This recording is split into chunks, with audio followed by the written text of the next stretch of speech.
Salut les turfeuses, salut les turfeurs, bienvenue pour un nouveau pronostic de Benoît Requin. Merci pour vos likes, pour vos commentaires. N'hésitez pas à vous abonner pour recevoir tous mes pronostics tous les jours. Ok, place au pronostic du quintet du dimanche 15 mars, direction Saint-Cloud pour le prix de Provence.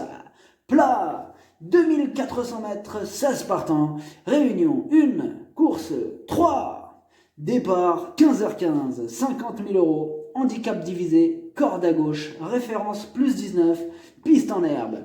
Pour poulain entier, hongre et pouliche de 4 ans, ayant couru depuis le 1er septembre 2019, inclus. Il y a une tirelire donc de 500 000 euros à se partager entre les heureux gagnants du quintet dans l'ordre. Indice de confiance 1 sur 5. Le terrain sera sûrement défoncé, ce qui est propice aux surprises. Donc attention à ce quintet les amis, bien sûr à jouer avec modération. La définition du jour. Aujourd'hui, on va s'intéresser aux œillères et à leur rôle. Le rôle donc des œillères. Donc en plat, elles sont utilisées pour éviter que le cheval soit apeuré ou distrait. Donc le but de cet artifice, c'est d'entraver une partie de leur champ de vision, donc latéral et arrière. Donc en plat, on a deux types d'œillères. On a donc les œillères classiques. Il s'agit d'œillères complètes qui empêchent totalement le cheval de voir ce qui se passe à côté de lui et derrière lui. Elles peuvent être donc en cuir ou en plastique. Et on a aussi les œillères australiennes, qu'on appelle aussi peau de mouton. C'est pour ça des fois on entend « ouais, il a mis des peaux de mouton ». Donc il les a pas mis sur le dos, donc c'est pas une histoire de « il a froid » ou quoi. C'est vraiment œillères australiennes, c'est appelé aussi peau de mouton. Alors pourquoi elles sont différentes là, ces peaux de mouton? Elles sont différentes car elles n'entravent que la vision arrière du cheval. Donc on la place directement sur la bride du cheval. Et elles sont soit en peau de mouton, soit en mousse. Voilà, après au trot attelé aussi, on peut parler d'œillères descendantes. Alors là, c'est le jockey qui abaisse les œillères en fin de parcours pour redonner de l'influx au cheval. Donc on peut aussi parler d'œillères Murphy. Alors ça, c'est pour les chevaux qui ont tendance à tourner la tête d'un côté pendant leur course. Donc la Murphy, elle est placée sur l'œil orienté vers l'avant, ce qui oblige le cheval à remettre la tête droite. On la fixe elle aussi directement sur le montant de bride. Voilà pour la définition du jour. À savoir que depuis le 1er juillet 2009, en plat, les entraîneurs sont obligés de déclarer le port des œillères de leurs partants. Donc l'artifice, il est donc inscrit sur le programme des courses. Le proverbe du jour, quand on veut, on peut. Petit retour sur le quintet du samedi 14 mars. Dans mon pronostic, je vous ai donné le tiercé. Bon, le désordre, il a fait quand même 65 €, c'est pas mal. On n'était pas loin du reste, là. Quartier, quintet, encore un mètre de chevaux de complément, là, qui rentre dans la bonne combinaison. On va tenter de faire mieux pour ce dimanche, les amis. Ok, on commence avec le numéro 1, Royaliste. Il apprécie le terrain lourd, mais il va effectuer une semi-rentrée avec le plus gros poids de la course. Il vient d'être pénalisé de 3 kg à la suite de sa dernière victoire et ce sera donc son premier quintet de l'année et on peut logiquement penser qu'il ne sera pas à 100% de ses capacités. En revanche, il a hérité d'un bon numéro de corde, il va tenter d'en profiter pour au moins essayer d'accrocher une place. Le numéro 2, Or Gris. Sa candidature ressemble sur quelques points à celle de Royaliste là, que l'on vient d'évoquer, notamment sur le fait que lui aussi apprécie le terrain lourd, mais aussi car il sera aux alentours de ses 80% de capacité. Aussi, il a été pénalisé au poids de 2 kg.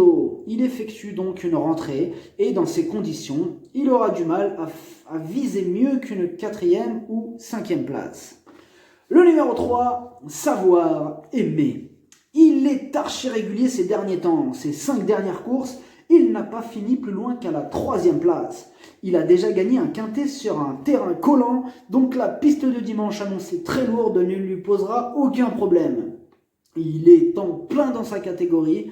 Bon, le seul X, c'est la distance, mais il devrait continuer sur sa belle lancée. Énorme, oui. Le numéro numéro 4, Mirabelle. Il y a quelques doutes qui planent sur sa candidature, car elle effectue une rentrée et on ne connaît pas vraiment son degré de préparation. Bon, pour ma part, je tente de miser sur le fait qu'elle va sûrement avoir besoin de plusieurs parcours dans les jambes avant d'atteindre la bonne carburation. Bon, après, question adaptation à la piste très lourde, ça ne devrait pas lui poser de problème. Pour la distance, idem. En revanche, sa marge se réduit dans cette épreuve, et pour toutes ces raisons, sa tâche semble quand même délicate. Le numéro 5, Yes, Ikan. Il vient d'effectuer une bonne course de rentrée, et des progrès sont attendus pour ce dimanche. Il a déjà gagné en terrain lourd. Sa préparation a quand même été un peu perturbée en raison des intempéries qu'il y a eu. Donc voilà, c'est pour ça qu'il ne sera peut-être pas à 100%. Mais attention, il a dévoilé des évidents moyens et même sans être à 100%, il peut faire mal. Attention à lui. Le numéro 6, Gaius. Il adore les pistes profondes. Certes, il effectue une rentrée, mais il a été spécialement préparé pour cette course. Il affectionne aussi cette distance des 2400 mètres. Il va bénéficier du pilotage de Pierre-Charles Boudot. Il va défendre chèrement ses chances. Le numéro 7, Salmon Please. Ce quintet est archi ouvert, car ils sont nombreux à effectuer leur course de rentrée. La preuve avec lui, c'est une reprise de contact, mais à noter qu'il sera muni de ses œillères traditionnelles. D'emblée, il n'a plus à faire ses preuves en terrain très lourd, il reste sur un échec à ce niveau, mais ce jour-là, c'est vrai qu'il n'a pas vraiment eu le bon parcours aussi. Avec Stéphane Pasquier aux commandes, ils vont tenter de remettre les pendules à l'heure. Le numéro 8, Bright Crescent. Du pour et du contre. D'un côté, elle est très performante en terrain lourd et très lourd, et elle est montée en condition depuis sa course de rentrée. Logiquement, elle devrait donc progresser sur cette sortie. Par contre, elle a été punie sévèrement au poids. Elle s'est mangé 5 kg de pénalité et elle monte de catégorie. Bon, après, il faut reconnaître qu'elle est pétrie de qualité. Et elle va tenter de monter de catégorie avec bonheur, donc mieux vaut ne pas la sous-estimer.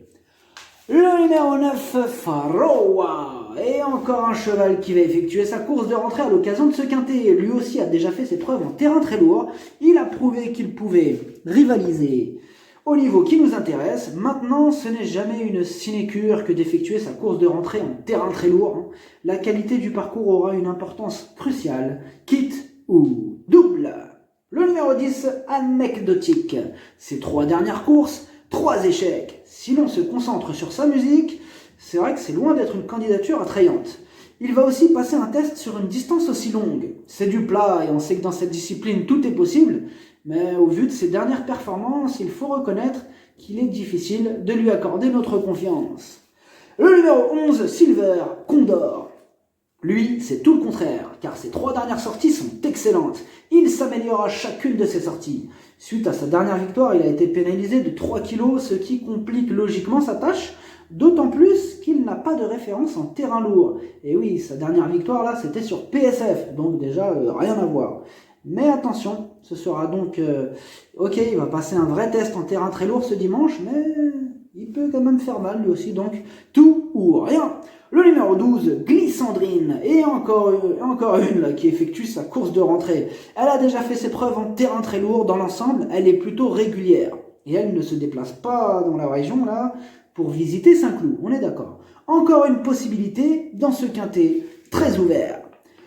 Le numéro 13, Sebecourt. Il a pour lui sa grande forme. Il vient de s'imposer, mais c'était sur PSF et dans la catégorie des réclamés. Cette fois-ci, il change de niveau, il monte de catégorie. Lui aussi passe un gros test ce dimanche, mais sur sa grande forme, on ne peut pas en faire une totale impossibilité. On doit lui accorder une petite note de méfiance.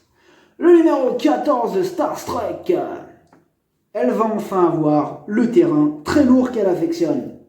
Par contre, on a quand même le droit d'avoir quelques doutes sur sa forme du moment, car ses 3 dernières sorties se sont conclues par 3 échecs radicaux. Elle aussi monte de catégorie, elle va devoir sortir le grand jeu pour espérer se mêler à l'emballage final.